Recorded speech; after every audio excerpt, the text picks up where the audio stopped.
Okay, this is my new knife that I just received today. This is a Zanmax fixed blade from Amazon. It's got a nice button latch just to hold your knife into the sheath. You can see right here, it's not a cheap one, so it's kind of nice, and all the ends have been burnt off on the nylon, so you shouldn't expect any fraying. The case itself has a little reinforcement outer across. I mean, it's a cheap nylon case, but it's actually nicely made cheap nylon case, if that makes any sense to y'all. See right there, it's pretty thick right there. I'm not going to take any measurements or anything, it's a knife.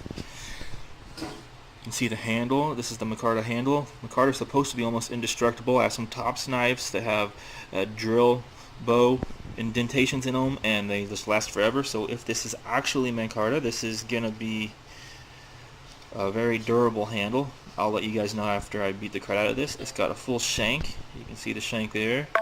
It's fairly thick. Nice little loop in the back for your 550 cord or anything, just to keep this thing from flying out of your hand when you're swinging it around like you shouldn't be.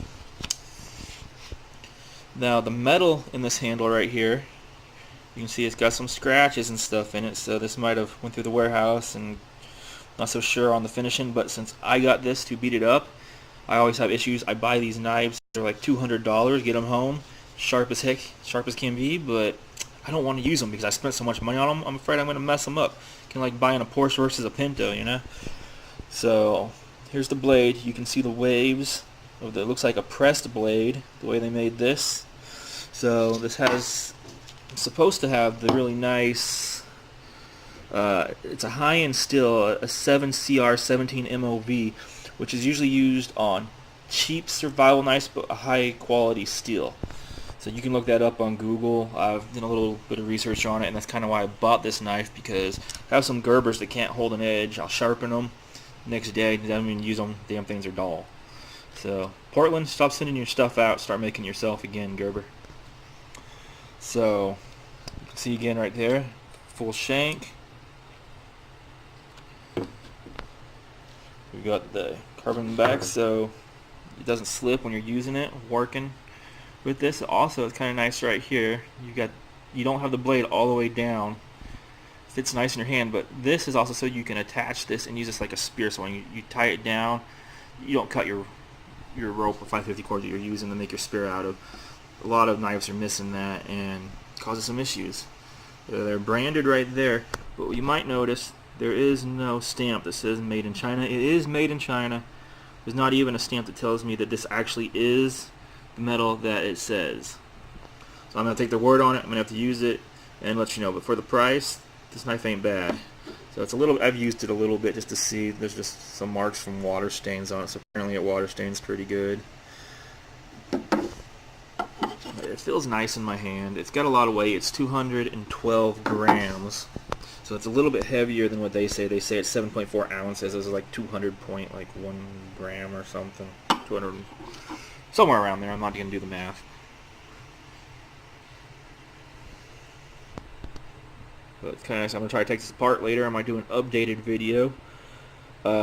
Reviewthis.us is my YouTube channel that I do videos on, and I'll probably do one on this because I'm kind of impressed with this knife for the price. So I'm just trying to give you as much views as you can. Saw some questions. Is it a hollow handle? No. It's a very heavy handle, and it's handle heavy. So the balance is about right here. I'm still trying to. There we go. So it might let you know how heavy this knife is. So I would not recommend trying to use this as a throwing knife. It's well, you can. The handle's heavy. You probably knock them out if you miss them with the blade.